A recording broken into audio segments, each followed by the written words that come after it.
So for this third installment in my series about the biggest lies, I'm just going to talk about something that is necessary for you to grasp if you want to free yourself from many of the other lies. And I have mentioned it in my first two videos, sort of in between the lines, but I wanted to clarify this. So what I have said is that we have to make a distinction between the outer personality and the core of our being. Because the core of our being is what I call the conscious you, which is not the outer personality, which can't be affected by anything that happens to us in this world. It's, in a sense, you could say that, I used the analogy of a movie theater. You could say that the conscious you is like the person sitting in a movie theater and watching a movie. And you may be watching a war movie where people are being blown up, but you know that you are not going to be physically affected by what happens on the movie screen. I know you can be psychologically affected by it, but go with the analogy, right? You're watching a movie on the screen. It may be very realistic that Saving Private Ryan, jumping onto the beach in Normandy and people's guts spilling all over, but you know that you're not going to be blown up by artillery fire. And it's the same thing with a conscious you. It comes into embodiment on this dense planet in a dense physical body, but it's not going to be affected by anything that happens. What can affect you is that you, in reaction to what happens on Earth, you're creating these separate selves, these subconscious selves in your identity, mental, emotional body. And this is what many people call the soul. Many religions call the soul.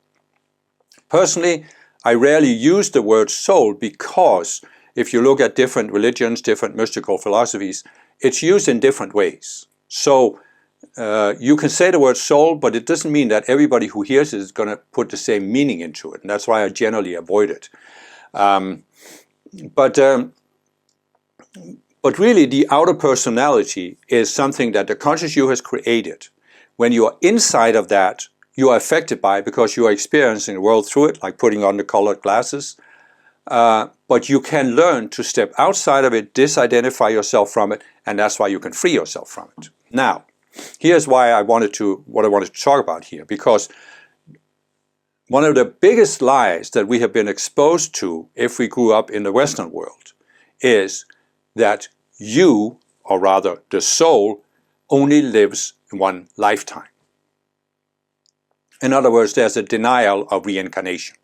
Now, I know that many Eastern religions talk about reincarnation, but I would say that even if you have grown up in an Eastern religion, you have been exposed to a somewhat not really deep understanding of what this means. So bear with me, because it has relevance to even people from an Eastern background.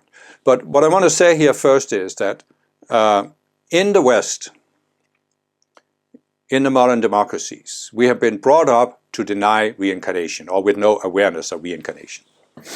And this is actually a little bit of a peculiar thing that I think we should take a brief look at. Because the dominant religion in the West has, of course, been Christianity, or rather, the Catholic Church.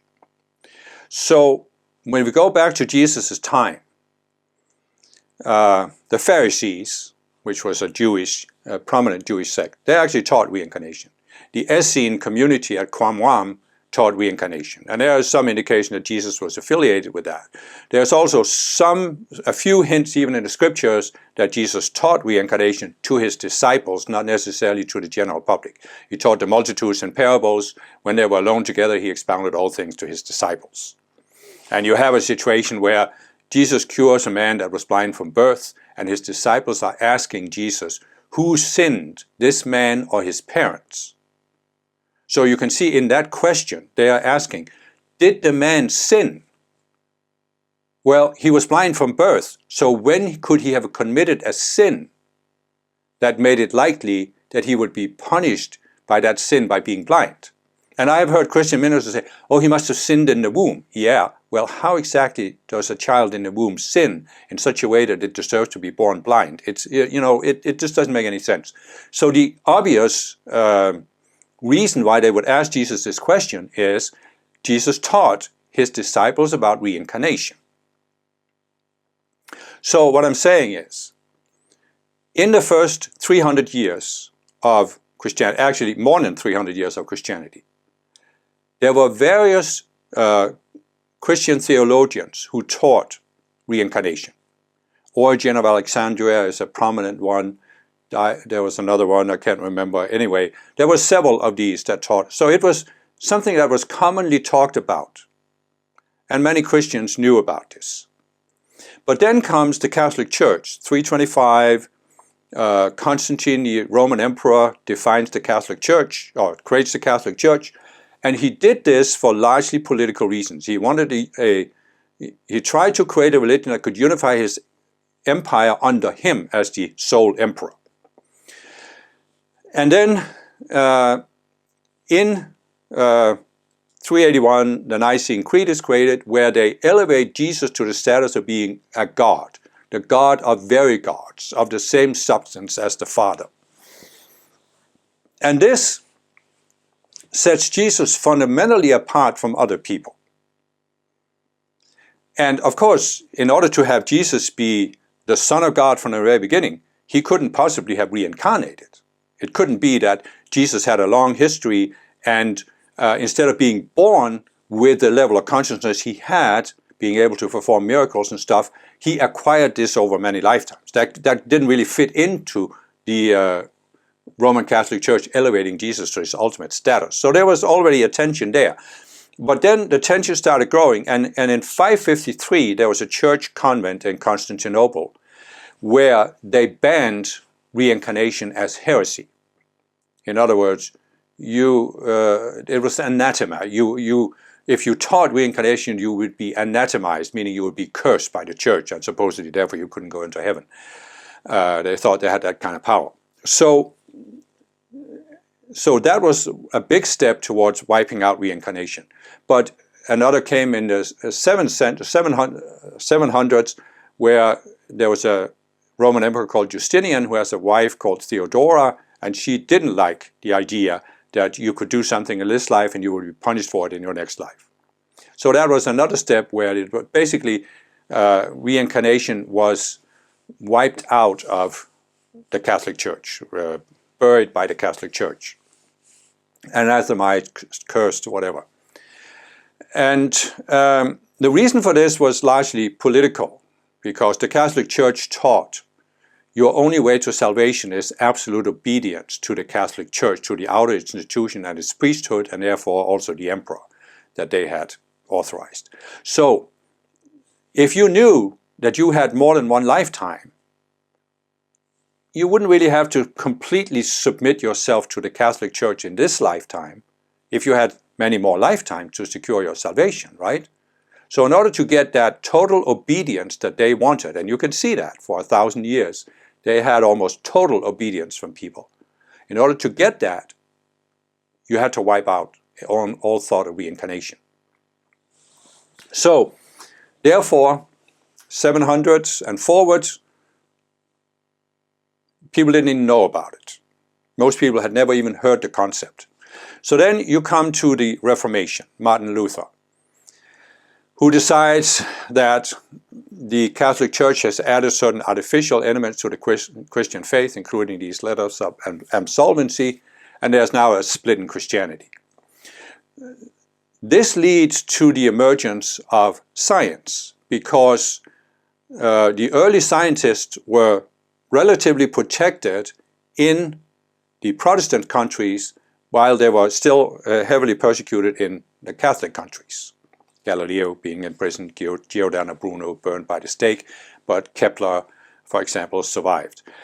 So this sets the stage for the emergence of science. And science, in a way, claims that it can free humanity from the superstition and artificialness of religion and the suppression of religion. But it doesn't go back and look at what did the Catholic Church take out, and for that matter, the Protestant churches haven't done it either.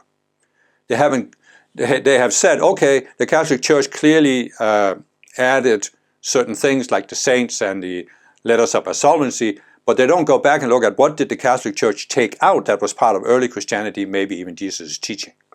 So now you have science, which really doesn't talk about reincarnation, but then after some time, materialism develops. And materialism isn't science. This is what is another big lie, but that's besides the point now.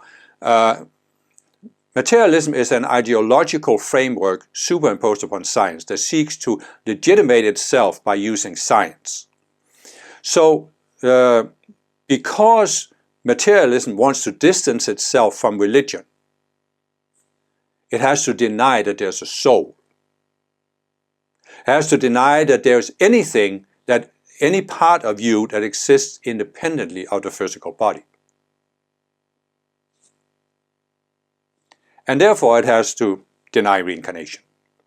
So what you see is that the Catholic Church first denied that the soul has continuity, that the soul can exist independently of the physical body, that the soul could have existed before your current body was born and will continue to exist after your current body dies. This was already denied by the Catholic Church. But instead of freeing us from this denial, materialistic science added to the denial and said, oh yeah, but the soul doesn't even exist. There is nothing to you besides the physical body. And so the reason why it's important to realize this, to realize how these lies came about, is that if you are to free yourself from suffering, if you are to free yourself from the lies that you have been brought up to believe in, you need to recognize that you have continuity beyond one physical lifetime. And there's a number of reasons why this is important. But the most immediate one is that in the model I have given you in the first two discourses and many of my other videos, I'm saying the core of your being is this conscious you. The conscious you has what we can call the soul. It has these three energetic bodies, the emotional, the mental, and the identity body, or levels of the mind. And in those three, the conscious you has created these subconscious selves that cause you to react. This is what I talked about in the first two. You have these reactionary patterns. And this is what makes you controllable by the power elite, because once you have these patterns, you're going to react a certain way. You can see how you can get people, if you threaten them with something like war, everybody becomes afraid, or the vast majority of people become afraid. And all of a sudden, if you can get people to think that in order to avoid a greater evil, you have to accept a lesser evil, then you can get them to accept a lesser evil that they otherwise wouldn't have accepted. This is a reactionary pattern, just one among many. So anyway, I'm just saying, this makes you controllable. And so when you realize this, you realize that in order to be free, you have to start freeing yourself from these subconscious selves. And I have in many of my videos, several of my videos, talked about a process for doing this. There's a systematic process. I call it the spiritual path, where you can free yourself from this. So I'm not going to go into it here. But the important point is that once you start working on your psychology, looking into your own subconscious mind and seeing how you can free yourself from it, you're going to discover there's a lot more there than you thought. So basically we can say that the real path that I'm talking about here is where You have to look into your subconscious mind, and you take one thing at a time, one self at a time, and you make it conscious. You come to see the illusion behind it. You dissolve the illusion because you see a higher reality, and you let the self die. And then you no longer have that reactionary pattern. You can be exposed to the same situation, but you have no reaction to it. This is how you become more and more free, more and more at peace in your own mind. Because all of these subconscious selves are, of course, based on a lie that you will. But the thing is, once you start looking at what's in the subconscious mind,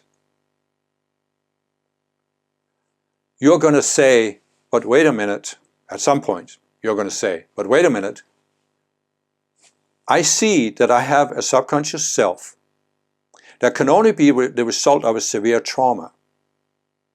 But when I look back at my life, I haven't had any trauma in this lifetime. My childhood wasn't that bad.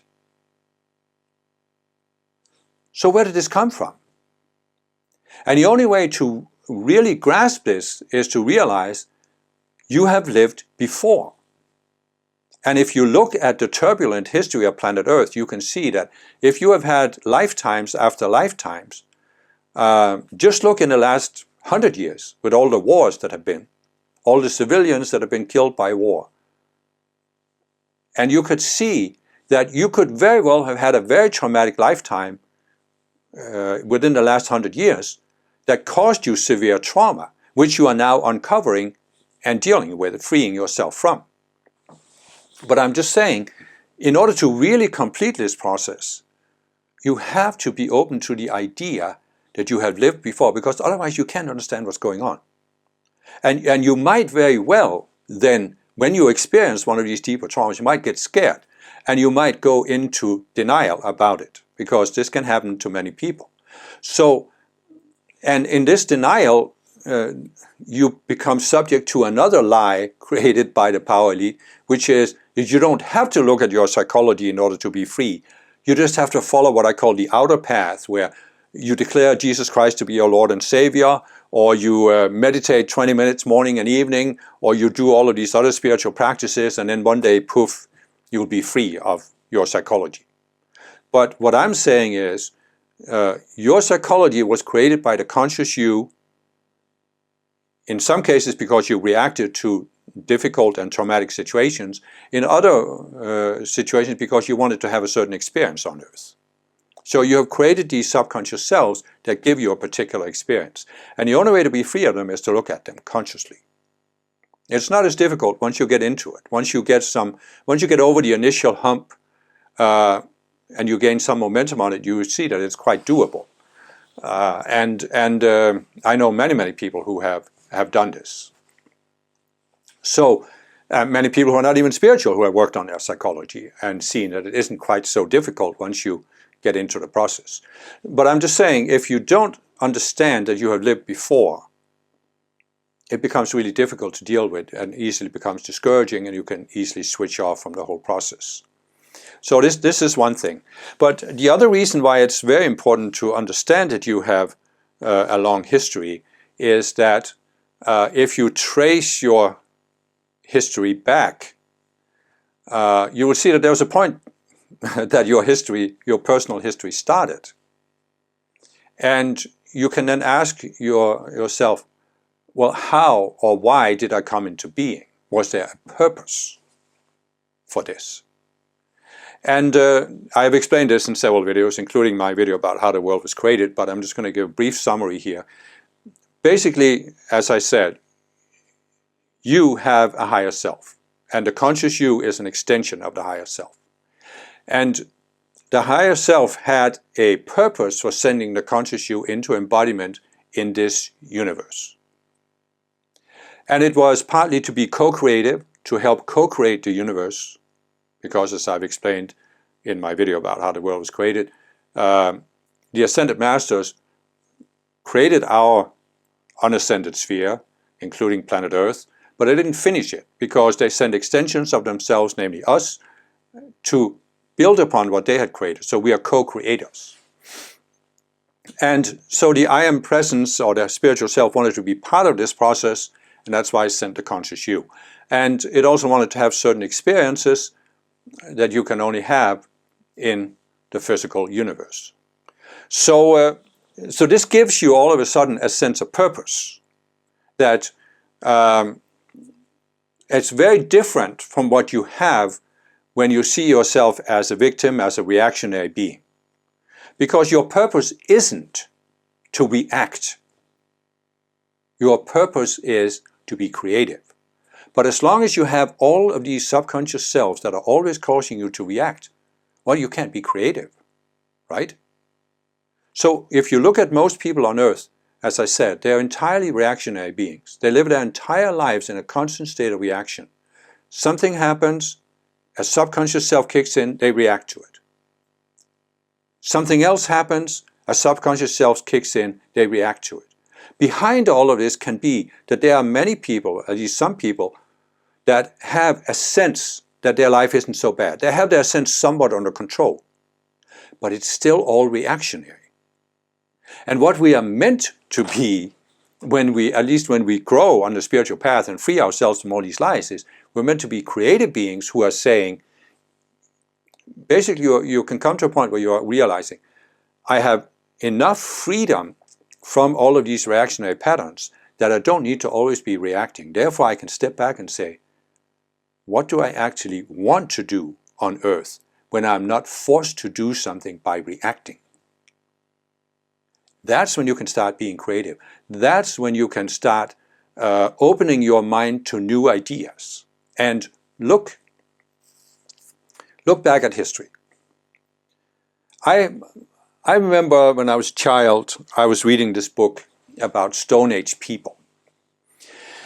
And they lived in these primitive huts that they had built. And they believed, I don't know how the author knew this, but anyway, he said that they believed that if they were caught outside their huts in the dark, there would be evil spirits who would devour them. So they always had to be inside when it was dark. And I just remember thinking how limited they were by this belief, which obviously isn't true, because I could as a child go outside in the dark and I wasn't eaten by some dark spirits. But they believed, they had never tested this because they were so afraid to actually go outside and test it. But then there came a point where somebody tested it and realized they didn't die, or maybe somebody got caught outside and didn't die. But anyway, they abandoned the belief. So all I'm trying to say with this is, when I look back at the Stone Age, I don't think this was the best of times. I think that in the modern world we have made substantial progress since the Stone Age. And how have we made that progress? By people opening their minds to creative ideas. And with creative ideas, I mean a different way to do things. But not only, there are two aspects of this. There's an alpha and omega aspect of creativity. One is we take what we already do and we improve upon it. So, the old saying, you're creating a better mousetrap. But the alpha aspect of creativity is we are open to an idea that's beyond what we have done so far. And one example of this is airplanes. Heavier than air vehicles that actually fly through the air. 300-400 years ago, they couldn't even have dreamt about it. So we can now ask ourselves, where do these ideas come from? And as I've explained in several videos, beyond the material world is the spiritual realm. In this spiritual realm are self-aware beings who have risen to a higher level of consciousness than we have. I call them ascended masters. They've been called other things throughout history. And they are our spiritual teachers, guides, and they are the ones who are releasing these new ideas. So the Wright brothers in the United States, they had thought about flying, they had experimented with it, and in doing this, they opened their minds to receiving an idea from the Ascended Masters how to make an airplane actually work. And any other invention you see, any other improvement has been because somebody opened their minds to this, a new idea. And here's the reason why this is so important. It is, I've talked about in the first two that there's a power elite that wants to control the population. Well, the power elite does not like creativity in general. They like it in some ways when it is to their advantage, but they want to control creativity. And of course, the essence of creativity is you can't control it because it's beyond what you already have. It's some of these ideas, you can't even predict them, right? You have the situation where Xerox, huge company in the United States that had invented the Xerox machine, photocopy machine, and they had almost a monopoly on the market. And they had a research lab who invented a computer mouse, a way to interact with a computer by clicking on this little device. And they couldn't see any use for it. The CEOs, the board of directors, they couldn't see any use for it. They couldn't even get themselves to market a product called a mouse. They thought it was ridiculous because it was too far beyond their paradigm. They were more concerned about maintaining their business monopoly than creating an entirely new industry, the computer industry. So what I'm saying is the power elite in general feels threatened by creativity. And they don't want people to open their minds. And that is one of the reasons why they have created this. What are you as a human being? Well, you are not a creative being because you are inside a box. And there's, by the way, nothing outside the box from where you could receive ideas. See, the power elite, if it's to their advantage, they don't mind a new idea. But they want to control it. And if they can't, they would rather suppress it. So in other words, the reason why I'm saying this is that when you realize you are more than the physical body, you live more than one lifetime, you can see that you can have a history from past lifetimes of being a creative person, opening your mind to new ideas.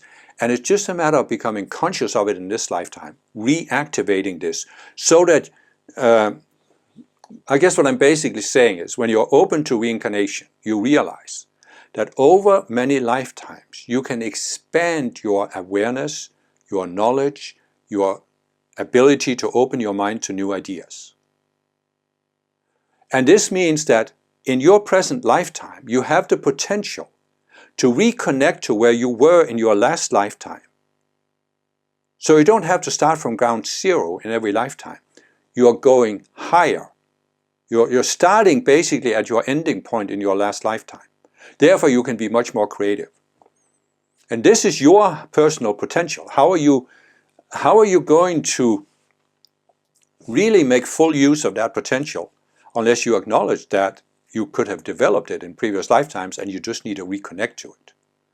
So if you want to fulfill your highest potential in this lifetime, it's important to recognize that you are building on what you've done in previous lifetimes. You can reconnect to that, so you start from the same level. Even though you don't remember exactly what you were in your past lifetime, what you did in your last lifetime, you still have the awareness of how to do things and how to get new ideas and how to apply them, implement them. So this is one thing. Now the third reason why it's important to consider your continuity is that you can look back to the starting point and see that there's a purpose. You can also look forward and say, where's it going? And for many people, they might have several future lifetimes. And one reason for this is, as I said, there are ascended masters in the spiritual realm, and they have a plan for Earth.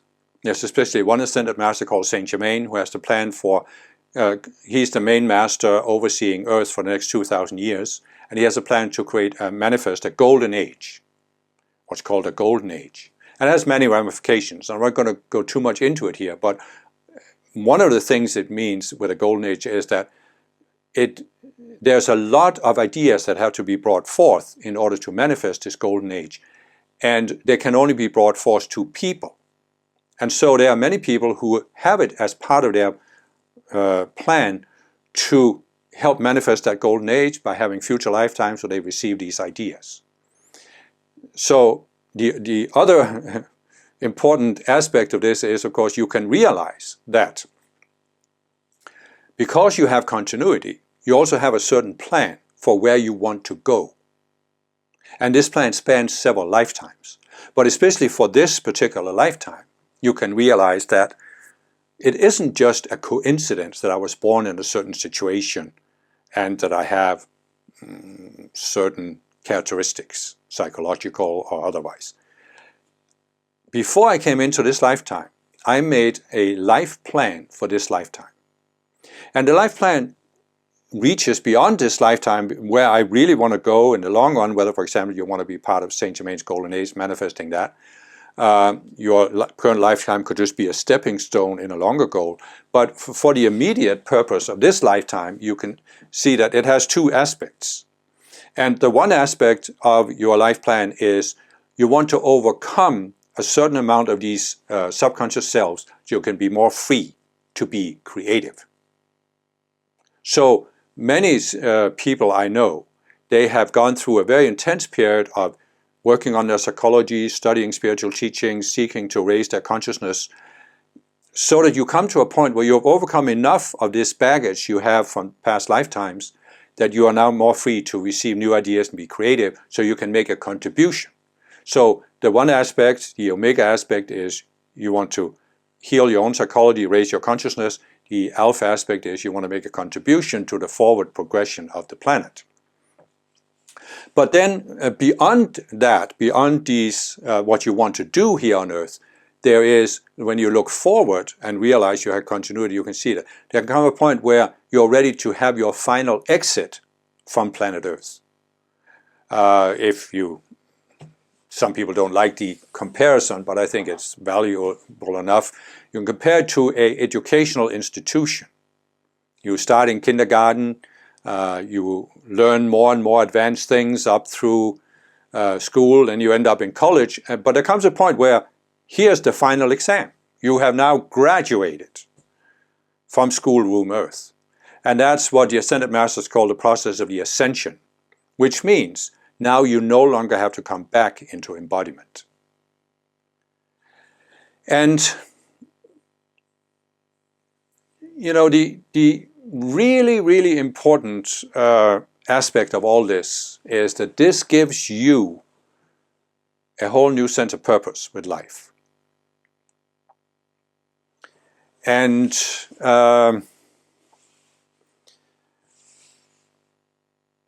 I don't know how you're really going to get a deeper sense of purpose if you don't recognize, number one, you're a spiritual being, number two, you've had many lifetimes, number three, you could potentially graduate and exit Earth. Because if you look at it out there, you can see there are many people that have a sense of purpose. Okay, I want to be rich, I want to be a millionaire or a billionaire. So they work their whole lives towards that purpose. But this is a purpose that relates to Earth. And is it really satisfying? Then you have other people who believe in materialism, for example. Oh, there really is no purpose. There's nothing beyond this world. So eat, drink, for tomorrow we die. Eat, drink, and be merry, for tomorrow we die, is the quote.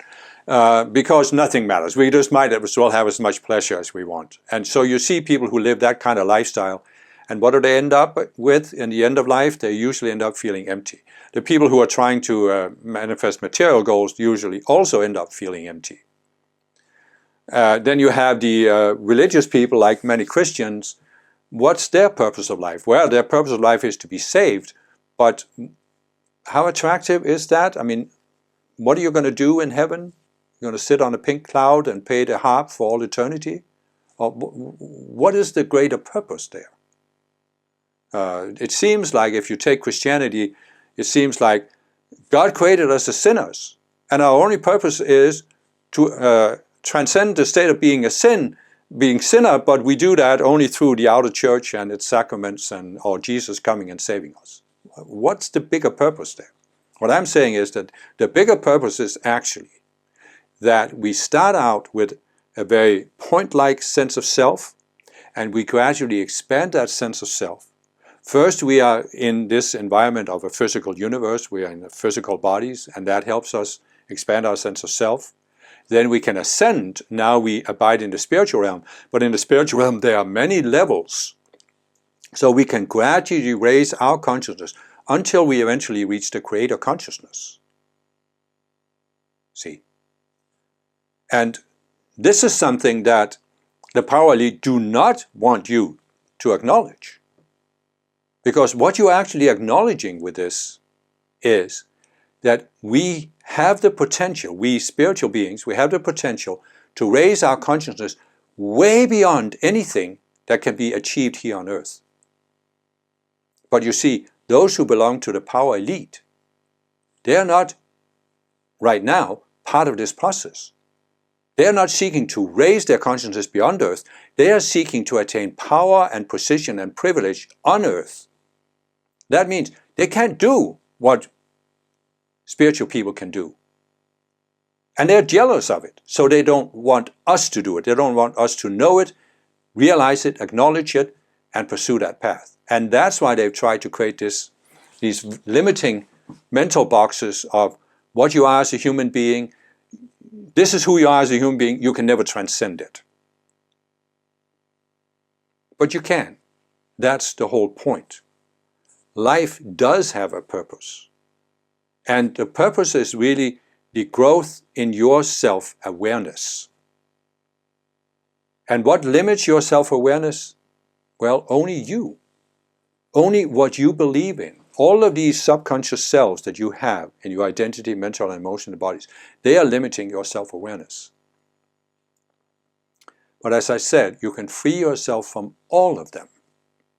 Every single one of them. You can free yourself from them. And when you do, two things really will happen. First of all, you gain a sense of purpose. And I would venture to say that if you have watched this video to the end, to this point, having a sense of purpose is important to you. I have met people that it doesn't seem to be very important for them. But I have, over the last 48 years I've been on spiritual paths, met tens of thousands of spiritual people, and it's important for all of them to have a sense of purpose. So you gain that. But you also gain a certain sense of peace of mind, because when you realize you are more than the physical body, you are more than the outer personality, what can really affect you on earth? What power does it have over you? As I said, you realize that the conscious you, nothing defines you. Nothing on earth defines you.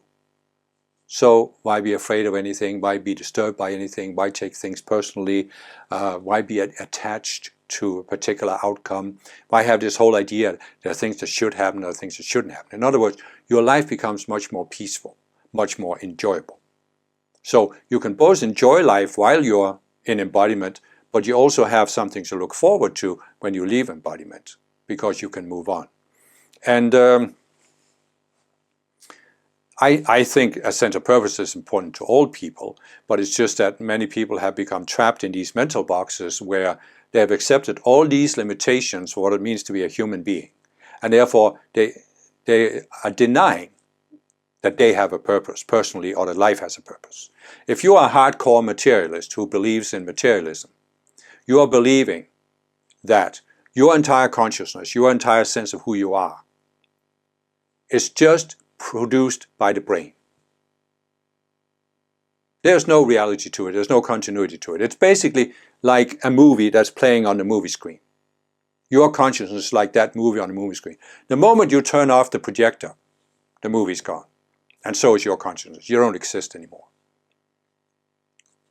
What sense of purpose is there for that? What kind of a life are you living if this is what you believe?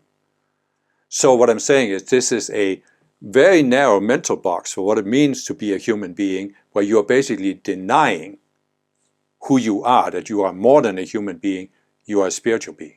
Same thing with a Christian view. You are a sinner. You have sinned. Yeah, there are certain acts you can commit that are sins, but But Christianity really says you were created, God created you as a sinner. And the purpose of life is to overcome that state of sin, because otherwise you will suffer in hell for all eternity. But how are you going to overcome a condition you didn't create? So what I'm saying is, when you accept what I'm talking about here, you realize that what limits you is the conditions in your own mind. And you have created them, which means you can uncreate them and free yourself from them. And that is, of course, what the power elite does not want you to accept, because then it can't control you anymore. If your reactions can't be predicted, because you no longer have any buttons to push in the subconscious mind, you can't be controlled. That's essentially what Jesus demonstrated 2,000 years ago. That's what the Buddha demonstrated 2,500 years ago. That's what many other spiritual sages and teachers have demonstrated. And what the power elite is most afraid of is that in this age, millions of people will come to this realization and embrace the path that helps us raise our consciousness and free ourselves from all of the limitations that have been programmed into our subconscious minds over many lifetimes. So that we get to a point where there are so many people that can't be controlled that we produce a quantum leap in the collective consciousness that the power elite simply can't stop.